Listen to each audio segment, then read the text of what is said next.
Global supply chains have seen a profound transformation in recent years. What was once a predictable path from factory to storefront now runs through geopolitical tensions and growing concerns over the so-called national security. The way businesses cooperate and the way countries collaborate or compete is shifting fast. For global companies, especially those with a footprint in China, the challenges and choices are multiplying. At the recently concluded Davos Forum in Tianjin, participants around the world gathered to unpack these challenges and explore what comes next. In this episode, our reporter Tian Lu breaks down how global supply chains are being reshaped and what that means for the future of trade. I'm Meng Zihan. So Tian Lu, we all know that supply chains have been through a lot of changes lately. Some say they are almost unrecognizable compared to just a few years ago. So from your perspective, what's really changed and what's driving that shift? Well, I think the global supply chain today looks nothing like what we had even 5 or 10 years ago. If you look back, supply chains used to be very linear and quite predictable. Raw materials from one part of the world, manufacturing hubs somewhere else, and then products shipped globally. But that model is breaking down. What we are seeing now is much more fragmented, but also more regionally diversified. Well, let's take the green energy sector as an example, because when I spoke with Dr. Ling Xiao at the Davos Forum, he said the supply chain for batteries or solar panels is global by nature. So most of the critical mineral is from the global south, like the cobalt from Africa, from DRC Congo. Actually, they contribute over 60% of the global cobalt. And also like nickel is from Indonesia, also contribute over half of that global reservation and also manufacturing. And also for lithium from Australia, from Argentina and Chile, and over 90% of the battery now is producing in East Asia. So this is a very different supply chain compared to that conventional supply chain. But companies are no longer comfortable relying on one route or one region. The pandemic, geopolitics, and now conflicts like the Middle East tensions have shown how fragile those systems are. So businesses are redesigning supply chains to be more resilient, more localized in some cases, but still global in mindset. The phrase I kept hearing at the Summer Davos Forum in Tianjin was flexible networks, meaning companies want options. They want supply chains that can pivot when disruptions happen, whether that's a natural disaster, a political conflict, or trade policy shifts. Well, these days it feels like all those big terms, the energy security, even geopolitics, they're all sort of like tangled together. How is that changing the way companies think about doing business globally? That's such a crucial point because a few years ago, companies could think about their green strategy and their geopolitical risk strategy as separate. But now, not anymore. They're completely intertwined now. Well, let's take renewable energy as an example. Building solar panels, wind turbines, and electric vehicles, all of that depends on access to critical minerals like lithium, cobalt, nickel, and rare earth elements. And Dr. Ling Xiao told me that those resources are often concentrated in geopolitically complex regions like Congo, Indonesia, and South America. So companies cannot just focus on tech innovation. They also have to secure reliable, ethical, and politically stable sources for those materials. That's why there's so much conversation around friendshoring at the forum, meaning shifting parts of the supply chain to politically aligned or stable countries. And meanwhile, governments are pushing energy security higher up the agenda, especially in Europe after the Russia-Ukraine conflict, and now with tensions in the Middle East and also the US tariff hikes. So companies are redesigning strategies to meet not only climate goals, but also energy resilience targets. And I think the companies that succeed in the next decade will be the ones that treat green transition, energy access, and geopolitical risk as one connected strategy rather than separate silos. Now with the US ramping up tariffs again and trade tensions back in the spotlight, how are global businesses, especially those working in or with China, managing the risks while still trying to grow? The recent escalation of trade tensions among major economies, triggered by the US moves to hike tariffs, has reshaped global supply chains. And these new tariffs definitely sent shockwaves through the business community. But what's interesting is the nuance. It's not an outright decoupling, but a complex recalibration. Well, as I spoke with some international business leaders, they still see China as critical, both as a market and a supply chain hub. Many of them are voicing confidence in China's long-term role in managing global businesses and global trade. When I spoke with the CEO of ScienceGo, Dr. Ilham Kadri, she is a global leader in advanced materials and green tech, and she said she believes China remains a key part of the future despite global uncertainties. It's so critical. China is, it's the industrial hub of the world today. For the chemical industry, more than 50% of the world production is in China. We cannot ignore China in the chemical industry and many other industries. And many businesses leaders are also doubling down on localization within China, like building R&D centers, manufacturing locally, and integrating deeper into China's domestic market to serve Chinese consumers. And just like Dr. Kadri said, they are Chinese in China. They don't see themselves as foreigners here. We are Chinese in China.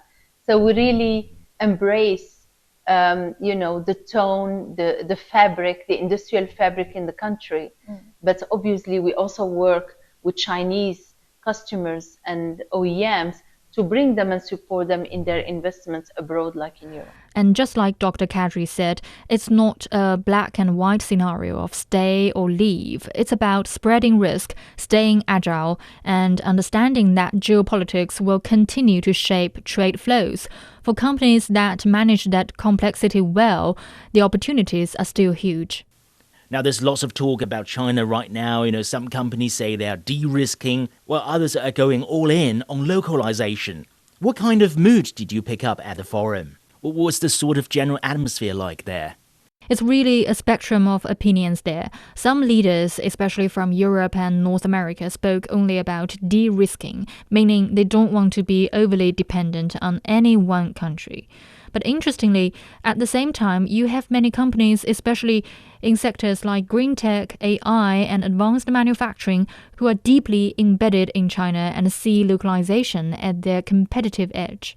I remember at one of the sub-forums, one phrase I heard from a European CEO stuck with me. He said, "We are not de-risking from China. We are de-risking within China," meaning they are making their China operations more resilient, more aligned with local policies, but not walking away from the market.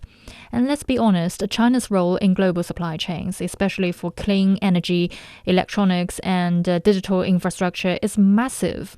So most of companies are navigating this space carefully amid global uncertainty. Well, I guess for most people, this talk of global supply chains can sound a little bit abstract. But how do these shifts actually affect everyday life? Like our jobs, the stuff we buy, and even our access to energy? That's a great question because supply chains can sound very technical, but they touch every part of our lives. Take electric vehicles, for example. The reshuffling of supply chains means where your car batteries are made, what materials go into them, how affordable they are. All of that could change. Or let's take a look at energy prices. As countries push for energy independence or resilience, that affects how much we pay for electricity, how reliable grids are, and how fast green technologies scale. Even job markets are shifting. New factories in Southeast Asia, battery recycling in Europe, mining operations in Africa, All of that creates new opportunities, but also challenges, especially for workers needing new skills. And China's role is huge here, because China has become a central player in key industries like EVs, solar panels, and batteries. That doesn't just drive global supply chains. It also means Chinese innovation is shaping the products people use everywhere and how fast the world can transition to greener, more accessible energy. Did you know that over 70 of the world's solar panels are produced in China? And for electric vehicle batteries, it's around 80% when you look at the full value chain, from raw materials to production. But it's not just about manufacturing. And just like Dr. Kadri, the CEO of the ScienceGo, said, Chinese companies are investing heavily in innovation too. That means advances in battery technology, energy storage, smart grids, all of which can drive down costs and speed up the green transition worldwide. So for consumers, it means you might get more affordable EVs, better solar technology, or longer-lasting batteries, whether you live in China, Europe, the US, or emerging markets like Southeast Asia and Africa. So when we talk about reshaping supply chains, it's not just politics or business. It's about the tech in your pocket, the energy powering your home, and the future jobs people depend on. And right now, a lot of that future is being built and rebuilt with China playing a central role. Looking ahead, Tian Lu, do you think we are headed towards a more fragmented world economy, or are we just figuring out a new kind of balance? And perhaps the answer we all want to find out is where China fits in all this. Honestly speaking, I think fragmentation is real. Yes, we are seeing more fragmentation in some areas. Countries are focusing more on economic security, building local manufacturing, controlling key technologies. That's led to tensions like the tariff hikes we are seeing from the US or conversations around de-risking supply chains.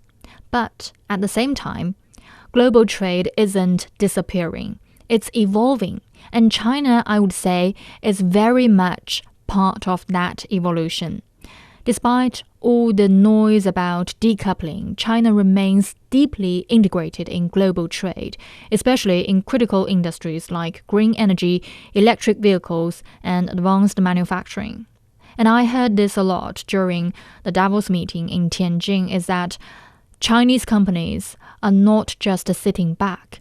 They are doubling down on innovation, investing in green tech, AI, and smart manufacturing. And many are also expanding operations abroad, just like Dr. Lin Xiao said. They are partnering with global players and adapting to new trade rules.